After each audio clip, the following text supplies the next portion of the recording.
Olá, eu sou a Fernanda Zacharevitz, da Leira Editora, uma editora de psicanálise lacaniana. Eu estou aqui hoje com o William, a gente vai falar desse livro aqui, A Perversão e a Psicanálise, do Luiz Scovitch. É um livro que eu particularmente, é uma das capas que eu mais gosto. Eu ia falar isso. Eu ia começar falando isso, que é um livro que acho que ele deslumbra já pela capa, né? Foi um trabalho muito especial, muito bem feito, cores vibrantes, né? O livro em si está muito bem feito no sentido material. A tradução também, né? É muito boa, do Paulo Sérgio de Souza Júnior, é uma tradução bem feita. Acho que é um dos livros mais importantes em vários aspectos. Tanto, já estou começando, tá? Tá. Então vamos lá, eu acho que o livro ele é importante em muitos aspectos porque lança luz sobre questões que muitas vezes são consideradas um pouco enigmáticas na tradição psicanalítica, desde Freud, né? A questão da perversão.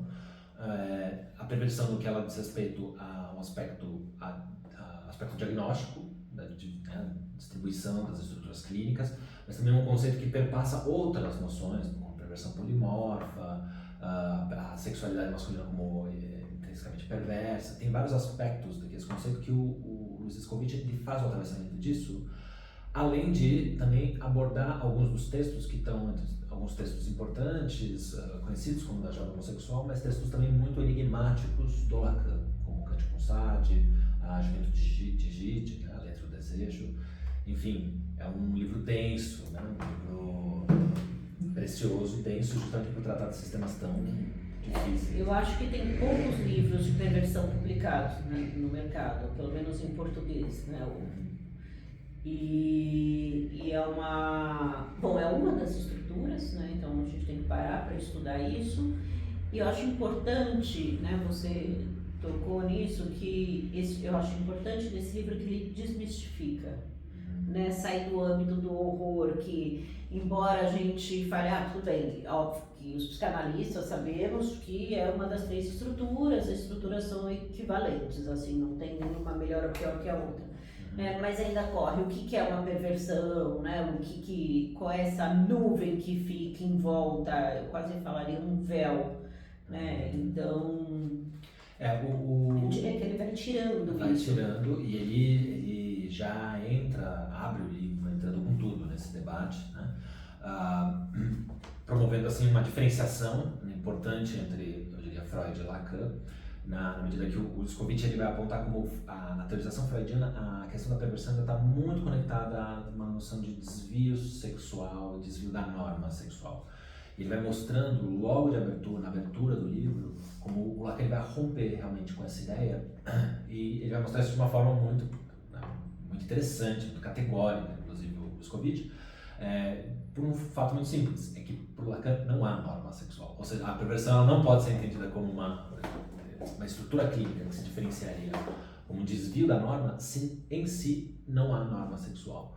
E aí, né, todo o trabalho do Lacan em promover uma leitura estrutural da perversão que passe pelos elementos de linguagem, pelas formas de organização da relação do sujeito com o desejo e o gozo, da forma de produção e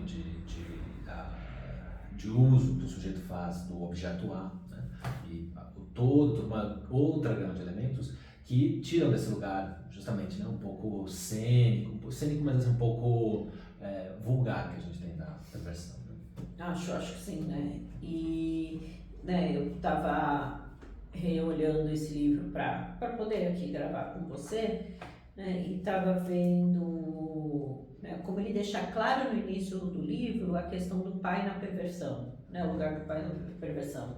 A gente podia voltar para o esquema R, né? Que vai lá, então entra o nome do pai, a função paterna, e monta o esqueminha, aí a gente tem a neurose, né? Como ele monta o esquema, né? Qual é a diferença desse pai na perversão e na psicose, por exemplo, né? Que esse pai fica inacessível na psicose, mas na perversão ele não está, mas já está marcado o significante fálico. Eu acho isso preciso que ele põe, né? Porque aparece essa função paterna nessas três estruturas, ele deixa isso claro.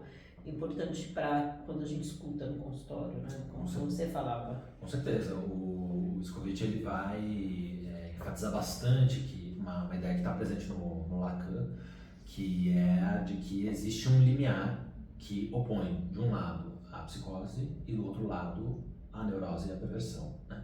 De que esse limiar tem a ver com a entrada do sujeito, um tipo de a entrada do sujeito na lógica da castração, na lógica fálica, mas com formas diferentes de fazer, né? E de se relacionar com a falta em ser, uma falta a ser do outro.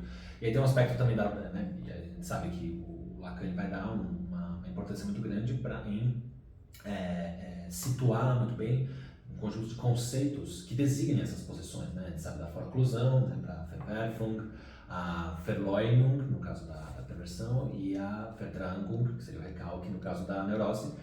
Isso para chamar atenção, né? A tradução do Paulo, como ele opta pela ideia de renegação. É uma renegação que tem a ver, justamente, uma renegação da castração e da função paterna. Mas ainda bem que você se arrisca com esses termos em alemão. Vamos lá. E você estava falando, eu fiquei lembrando de uma música da Rita Lee, sabe? Nem sou santa, nem sou puta, né? Que a Rita Lee canta, não lembro qual é, só lembro, consigo ouvir esse verso assim na cabeça. E como ele toca também muito nesse lugar, ele trabalha muito bem, eu acho que isso o Scovitch faz, né? Com muito cuidado, reler essa biografia do André Gide, né? Que foi que o Lacan usou também para escrever o texto, a biografia que o Jean Delay escreveu, né? E como ele vai destrinchando o lugar da mãe do Gide, né? Dessa santa, dessa mãe, que, embora esteja escrita na norma fálica, né, não é uma mulher fálica, né, ela se põe fora, esse filho, como esse comprimento de desejo, né, e não o grande, e não o seu parceiro sexual, né, isso aparece em Gide, ele vai pondo isso. O Scovitch ele vai enfatizar muito esse aspecto, ele retoma essa máxima, né, que você fez alusão, né, com a Itália, que é uma máxima, um axioma assim, um pouco proverbial francês, de que é a mãe santa, filho perverso, né? Ele até vai fazer paralelos no que a gente teria do lado da histeria, né? Que seria o pai perverso, a filha histérica, que é um pouco senso comum, uma coisa um pouco questionável, mas ele vai retomar a forma como Lacan trata essa ideia da mãe santa. Santa aqui não no sentido de uma boa pessoa, santificada, etc., mas justamente de uma figura que não orienta o seu desejo, né, a sua falta, no sentido de uma interpelação, né, acho que de um parceiro, de um lugar, a gente pode falar de um círculo, de um circuito de gozo, não de desejo, né, que se fecha sobre o filho, né, ou sobre a filha, e que não faz referência a algo outro, a algo que está fora, né, que indicaria que o que se faz com a castração ou com a falta descrita na mãe aqui, né, a santa seria que não tem essa falta escrita, ela teria que haver com alguma outra coisa fora, seria o falo, né? A mãe santa e o filho perverso, o filho perverso seria esse que de alguma forma ele ficou atrelado, né? Arrimado a uma relação gozosa, né?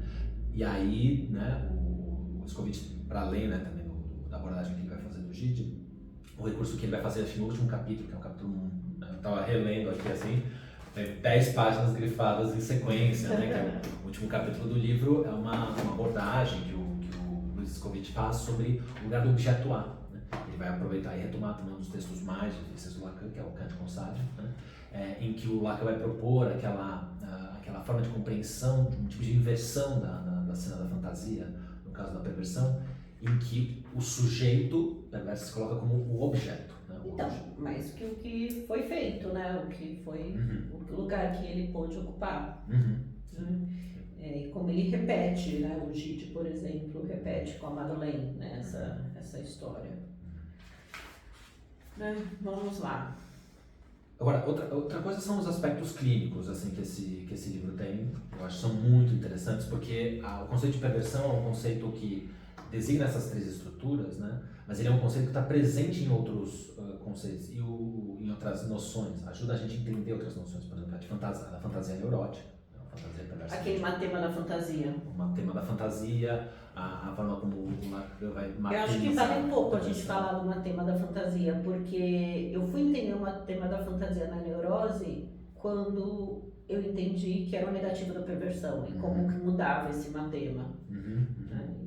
o Scovitch trabalha aqui. Sim, trabalha porque desenvolve a noção de objeto A, né? Ou seja, a forma como o sujeito se divide diante da causa, do objeto causa, né, do seu desejo, mas de como o perverso ele situa e manuseia esse objeto, ou a posição desse objeto, de uma forma muito diferente, porque ele se coloca nesse lugar. Ele se coloca nesse lugar e se oferece como esse objeto que obtura a castração do grande outro, que é uma coisa que é inadmissível pro neurótico, né? O neurótico ele não quer oferecer a sua própria pele, né? O próprio couro, né? Para obturar a castração do outro.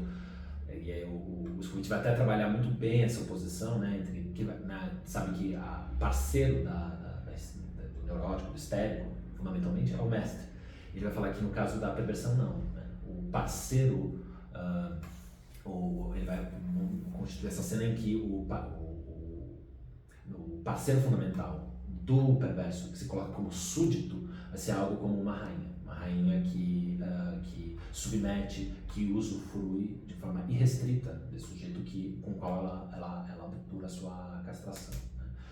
É um uso muito particular do objeto A que também tem uma incidência clínica importante, porque a forma como o sujeito se relaciona com saber sobre o gozo, saber sobre o desejo, ou não saber sobre o gozo, não saber sobre o desejo, influi nas formas de transferência. Né? E isso é sabido, muito debatido, e o Scovitch também vai abordar isso assim, de forma muito, eu diria, muito clara, muito didática, mas muito profunda, que é as dificuldades da transferência, no caso da perversão, justamente porque o perverso, ele, digamos que ele tem aquilo que no neurótico tem uma tendência a estruturar a transferência no sentido de uma suposição de saber que vai cair. Do analista, que vai cair, que deve cair, né, ao longo da análise. No caso da perversão, isso circula em outro registro, porque o perverso ele se coloca como aquele que ele supõe um saber, não sobre o desejo, mas sobre o gozo. Né? E daí que tipo de transferência se estabelece com o analista? Né? Bom, e que lugar também, né? Porque essa relação de tamponamento da falta não é só na relação amorosa, né? Ou na relação sexual, é uma forma de lá. Eu ia falar laço, cortei pela metade, né? Mas é uma forma de estar no mundo, né? E como é que se faz a partir daí, né? Que laço é esse que eu posso perguntar? Qual é o estatuto desse laço na perversão? Né? Porque sim é algum, né? Agora qual? O Scovitch, eu acho que a gente tem 3 livros dele, a Perversão, As Marcas de uma Psicanálise, que foi o primeiro, e a Identidade, Escolha o Destino, que foi o ano passado, e vem outro por aí, né? Já está aí para aparecer, estamos revisando, mas eu acho que todos os livros dele têm isso, ele é muito clínico e ele te leva pela mão para mostrar a clínica, como constrói, como funciona, né, os impasses da clínica, ele vai, é exatamente isso, ele vai construindo com você. Eu acho que é muito bom para a formação do analista, ele põe a psicanálise desvendada, eu acho que longe de um lacanês. Né? Agora, para mim, a perversão, a psicanálise, eu ia esquecer disso e eu fiquei pensando, porque eu adoro o conceito de repetição. E ele fala que a repetição, na perversão, ela não traz o novo. Né? E aí é isso, esse circuito infernal do gozo, que fica muito marcado na perversão. E por isso que angustia tanto o neurótico que está aí nesse laço. Né? Bom, a gente apresenta o autor pelas ideias, né? Mas, enfim, apresentamos o Scovitch, é um psicanalista de origem argentina, psicanalista psiquiatra, radicado na França. Há muitos anos, dá aula no Paris 8, faz parte dos movimentos. Não, ele não dá aula na universidade. Não dá? Não. Formado, doutor em psicanálise, mas muito vinculado aos fóruns lacanianos. A EME, dos fóruns do campo lacaniano, e atende em Paris. Né? Bom, então vamos lá, até o próximo livro.